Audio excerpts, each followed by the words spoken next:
Hi there. Welcome to Amy and Joe. I'm Amy. And I'm Joe. We are Keep Indiana digital learning coaches doing a series of videos built around 30 time saving tips from Apple Teacher. Today, we're going to discuss screen mirroring on iPads. And here are some reasons, Amy, why every teacher that has iPads in their classroom needs to know this feature. First off, you can showcase students' work, and we all know that they love when their work goes up on the screen for others to see, whether it's for an example or just to show things that students are making. Also, I used this just yesterday in a classroom demo in a class. I showed an app to students and they followed along with me, and we went through a whole lesson of creating something. Also, a lot of teachers use the iPad to teach from so that they can be mobile, so they can walk around with it, in their hand. And another great feature is they can use it as a whiteboard. So maybe they need to annotate, maybe they want to work a math problem. And an iPad, whether it's using notes or whether it's using Explain Everything or any other whiteboard app, it really works very well for that. Oh, absolutely. Proximity is key, and to keep our teachers mobile is just such a huge benefit of screen mirroring. Yes, I agree. And it's really simple to screen mirror. To get started, all you have to do is access the control center by swiping from the top right corner and then tap screen mirroring. And you'll see double rectangles is the symbol for screen mirroring. You simply tap the location that you want to cast to because you're going to get a list of possibilities, and then tap off the control center to get to show your full screen, whether it's to a device or directly to a screen. But thank you so much, Joe, for getting us started. And always be mindful if Apple releases an iOS update that the procedure for accessing your control center could change. So let's learn some more. I've mentioned many different ways that you can cast your screen to, and Apple TV is one of them. And I've got a student here that will show you how she will cast her iPad screen to the Apple TV, which is hooked up to the TV in my classroom. Okay. All right. So, McKinley, if you wanted to put your iPad screen up on the television, we need an Apple TV to connect with. But how are you going to connect with that Apple TV box that's hooked up to the TV? Well, it's right here on your iPad. Whoa, show me how. So right here, you'll go swipe up where you do your those things. Oh, It's okay, your and then control it center. says screen mirroring, and then you'll hit that, and then you'll scroll down until you find which one you want to connect to. There's Stevens, and I'll hit on that, and then there it is. Whoa, so everything you do on your iPad shows up on the TV. What is something good about showing your iPad screen on the television? Well, so other people in class can see what they're supposed to be doing, or I can show my work with them. Ooh, so you can share your strategy, right? Yeah. Or how you did something. I love it.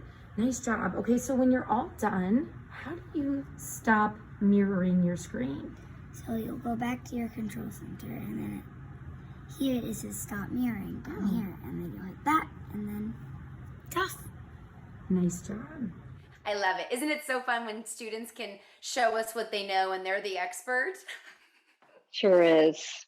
I love it. So next, what I'm gonna do is show you two different things that I'll be honest with you, Joe and I, we really were passionate about this one because teaching during a pandemic, and then also a lot of the presenting that she and I are so grateful to be able to do. Sometimes we have to get creative with how we can show our iPad screen. So one way is if there is a MacBook available and a ViewSonic or some other type of projector, this is how you could screen mirror your iPad screen if you have a setup that is similar to that.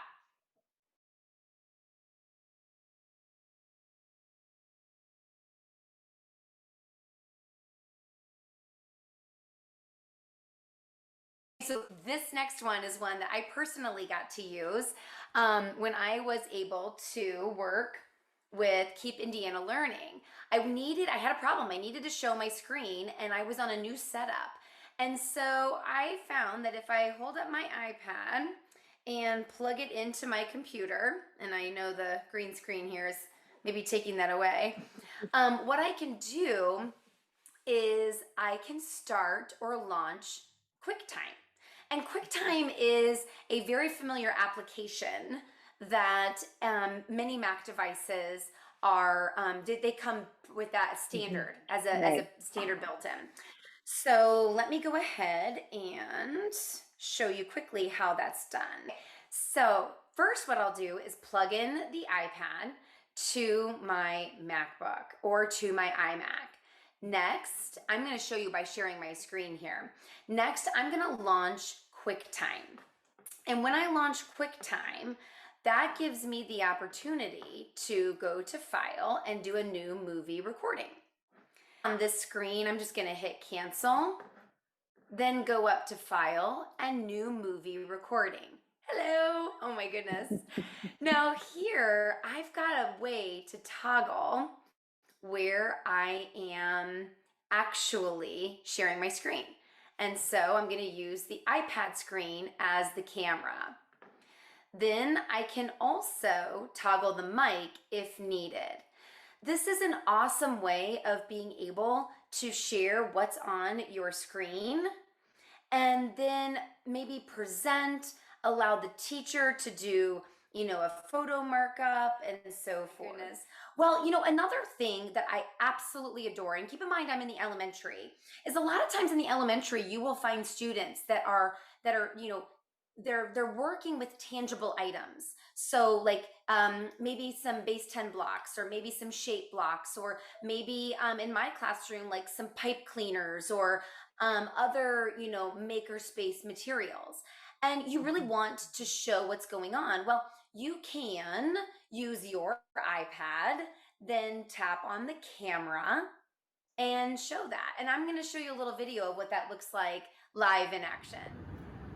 Teachers can use screen mirroring to capture what is happening at one child's area for all to see. Awesome. So that was that little STEM project with building a beanstalk, and that just makes me so happy to see that all the students can see and they're not all huddled around the one that's trying to, make their project. Mm-hmm. Another thing is that, even though you and I are both digital coaches, we fully respect, when there's a time for that pencil paper. And I love the idea of students keeping a notebook, a log, a journal, right?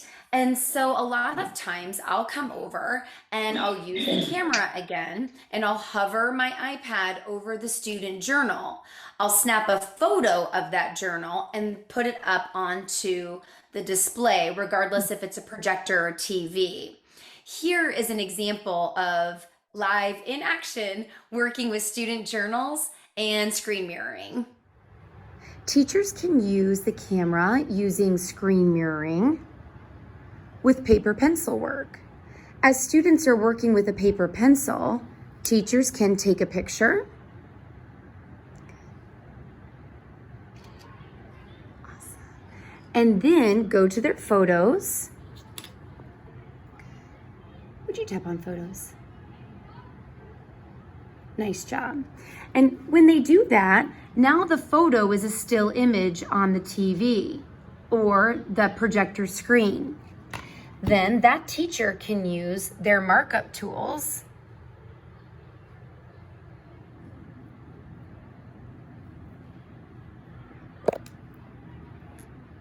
there we go, to add detail and capture whatever is needed to share with students. There's so many different ways that you can use this, and we're app smashing here, in my opinion, because we're using screen mirroring, we're using the camera, we found out different ways of showing what's on one screen to project it for all to see. If you do use that camera app and you try to maybe highlight or underline or circle, or maybe show like a colored graph, then using that markup feature or that annotate feature can be done. And, I always find myself apologizing to the students, like, guys, I'm writing with my finger, or I'll get my stylus and be like, oh, now look. So it's just been neat to see technology advance with annotating and marking up photos, but then being able to mirror your screen so that all can see has just been great because I modeled it. Joe, guess who gets to do it when it's their turn to share their screen? That's The right, the student. kids. Yep. Yeah. Yeah. And there's so many different ways for us to do this as teachers and students. And so, we would just love to hear, how are you using screen mirroring in your classroom or in your teaching and learning environment? That's it. This has been a great tip, Amy. I appreciate all of your ideas and ways that you've used screen mirroring in your job. And that's it for this tip. So thanks for stopping by, and tune in again for the next tip with Amy and Joe. Thank you. Bye.